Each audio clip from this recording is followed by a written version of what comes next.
Class को प्रारंभ करते हैं और टीएसटी टीचर ट्रेनिंग की ऑनलाइन क्लासेस में आप सभी लोगों का स्वागत है। तो हमने कल देखा था बेटा कि समाज क्या है, समाज हमें ज्ञान कैसे प्रदान करता है, तो इसके बारे में हमने जानने का प्रयास किया था। अब कल मैंने आपको परिभाषाएं भी बताई थी और अब हम जान लेते हैं कि जो समाज है वह ज्ञान को विकसित करने के रूप में किस तरह से काम में आता है। तो सबसे पहले हम देखेंगे प्रारंभ से आज तक।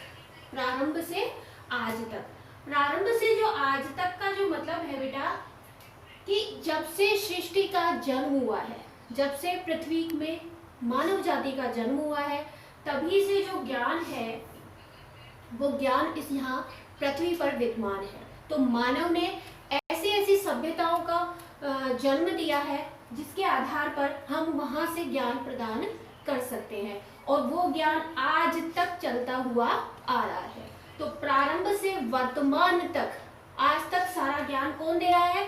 हमारा समाज। नेक्स्ट है समस्याएं। देखो बेटा, हर समाज के सामने, हर एक व्यक्ति के सामने समस्याएं आती हैं और जब समस्याएं आती हैं तो हम उन समस्याओं में उलझने के बजाय उन समस्याओं का समाधान ढूंढने का प्रयास करते हैं।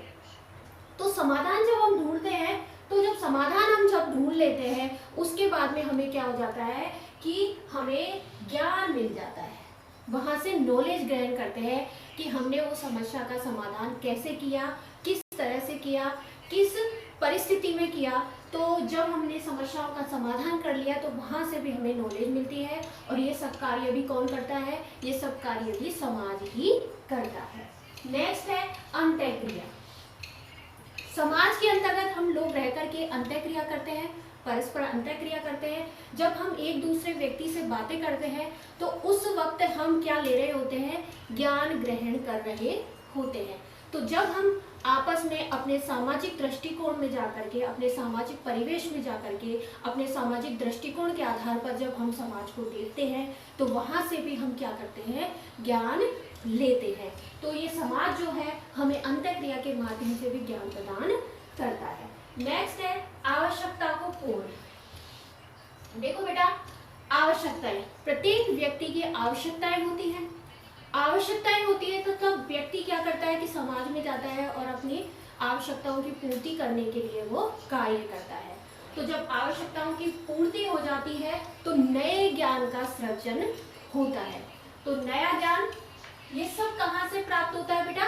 समाज से। तो समाज हमको अपनी आवश्यकताओं को पूर्ण करने के बाद नए ज्ञान का सृजन करता है। तो ये सब कहाँ से प्राप्त हो रहा है? हमें समाज से। नेक्स्ट है अपना ज्ञान के प्रयोग करने के रूप में समाज का योगदान। देखिए, ज्ञान का प्रयोग करने के रूप में तो समाज क्या करता है कि जो उपयोगी जो चीजें होती हैं, हर समाज क्या चाहता है कि उसका समाज उपयोगिता के आधार पर अच्छा हो, उपयोगी हो और वो उपयोगी वस्तुओं में, उपयोगी ज्ञान में नए नए प्रयोग करता रहता है। तो तब जब वह उन उपयोगी चीजों में भी नया नया प्रयोग करता है तो हमें बहुत सारा ज्ञान वहां से मिलता है। नेक्स्ट है अनुपयोगी चीजें।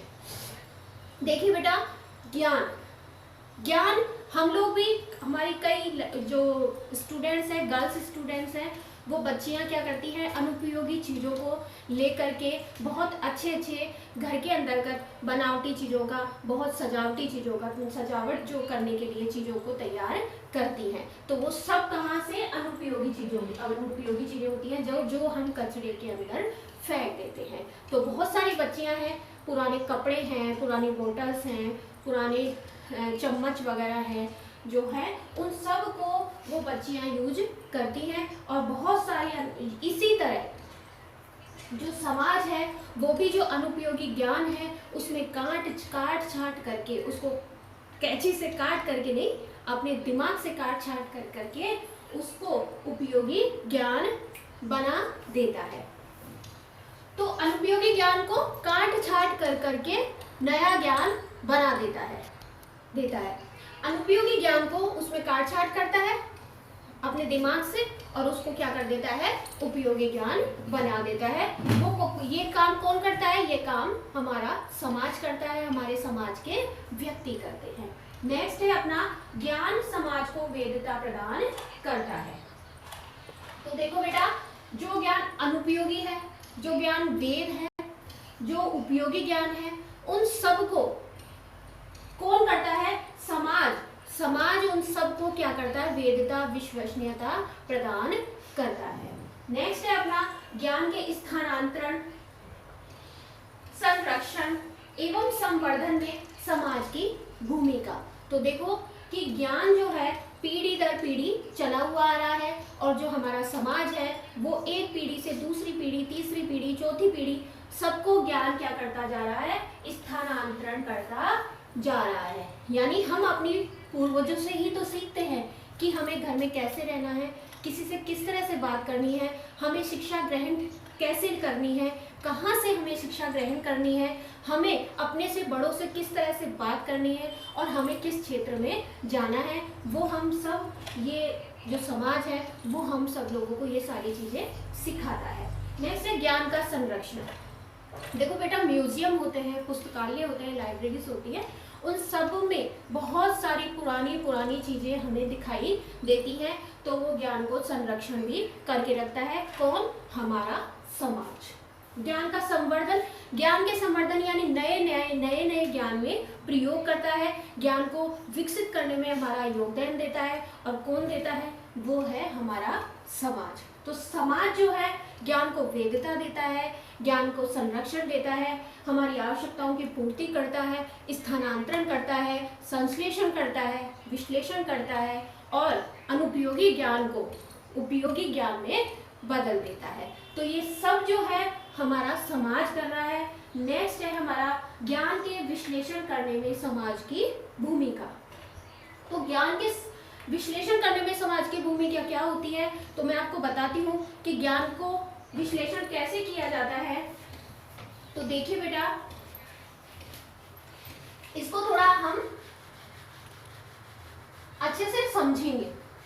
तो देखिए बेटा, हम इसको समझने का प्रयास करेंगे कि ज्ञान के विश्लेषण करने में समाज की भूमिका।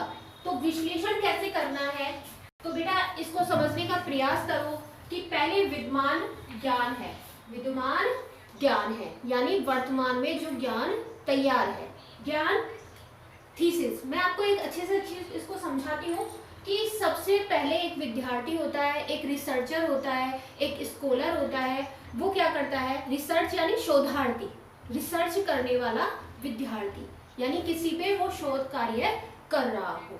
तो जब वो बच्चा या वो विद्यार्थी जब शोध कार्य कर रहा होता है तो उस चीज को कहते हैं हम विद्यमान ज्ञान। लेकिन देखिए, विद्यमान ज्ञान तो है, अब वो बच्चा क्या करेगा कि ऑलरेडी वो जिस टॉपिक पर रिसर्च करना चाह रहा है वो हमारे वर्तमान परिवेश में है, तो वो बच्चा क्या करेगा कि उस थीसिस को अच्छे से अपने दिमाग में, अपने ज्ञान में उतारेगा, उसको अच्छे से रीड करेगा और उसमें क्या करेगा, समस्याओं को ढूंढने का प्रयास करेगा। क्यों? क्योंकि वो उस टॉपिक पर अपना नया ज्ञान देना चाहता है। और जब उस व्यक्ति को या जब उस विद्यार्थी को उस विद्यमान ज्ञान में, जो वर्तमान ज्ञान है, उस वर्तमान ज्ञान में उसको समस्याएं मिल जाती हैं, तो उस ज्ञान को हम क्या कहते हैं, विद्यमान ज्ञान की आलोचना। विद्यमान ज्ञान की आलोचना, जो वर्तमान ज्ञान है उसमें उस विद्यार्थी को समस्याएं उत्पन्न हुई, समस्याएं उसने ढूंढी, और समस्याएं जब ढूंढी तो उस विद्यमान ज्ञान की आलोचना उसने की। जब उसने उस विद्यमान ज्ञान की आलोचना की, समस्याएं ढूंढ ली, उसके बाद में उस विद्यार्थी ने क्या किया, उस पर रिसर्च की। रिसर्च करने के बाद में उस विद्यार्थी को वहाँ से उसने उस पर जब शोध कार्य कर लिया अपना, तो उस शोध कार्य में उसने क्या किया, अपना नया ज्ञान उसमें जोड़ दिया। तो वो ज्ञान क्या हो गया, हमारे पास में एक न्यू ज्ञान के रूप में, एक नए नॉलेज के रूप में हमारे सामने आ गया। यानी जो पहले से हमारे पास में जो ज्ञान था उस ज्ञान में उस व्यक्ति ने समस्याएं ढूंढी और समस्याएं ढूंढने के बाद में हमारे पास में एक नया ज्ञान हमें दे दिया। तो पहले उस बच्चे ने थीसिस को पढ़ा, रीड की, रीड करने के बाद एंटीथीसिस हमारे पास में तैयार हुई, एंटीथीसिस के बाद में हमें साइनेथीसिस तैयार हुई। तो इसके जो समाज है, वो जो समाज भी हमें ये सारी चीज़ों को देने का प्रयास करता है। तो उसमें उसने क्या किया, ज्ञान के विश्लेषण के रूप में समाज की भूमिका, यानी ज्ञान में उस समाज ने क्या किया, विश्लेषण किया, और विश्लेषण करने के बाद में हमारे पास क्या हो गया, नया ज्ञान उत्पन्न हो गया। तो आज हमारा जो टॉपिक है हम यहीं पे समाप्त करते हैं। और आज का जो क्वेश्चन है वो क्वेश्चन मैं आपको बता देती हूँ कि शंकराचार्य के अनुसार ज्ञान को कितने भागों में वर्गीकृत किया गया है। देखिए बेटा, ज्ञान के प्रकार मैंने आपको 3-4 तरह के डिफाइन करके बताए थे। उसमें से मैंने एक ज्ञान आपको बताया था कि शंकराचार्य ने भी ज्ञान का वर्गीकरण किया है। तो उन्होंने ज्ञान को कितने भागों में वर्गीकरण किया है, उनके भागों के नाम और उनके नाम बताने हैं आपको, मुझे कमेंट बॉक्स में लिख करके देना है। और मैं आज अपनी क्लास को यहीं समाप्त करती हूँ। माँ सरस्वती को नमन करते हुए क्लास को हम यहीं पे संपन्न करते हैं। नमस्कार, गुड मॉर्निंग, घर पे रहें, सुरक्षित रहें।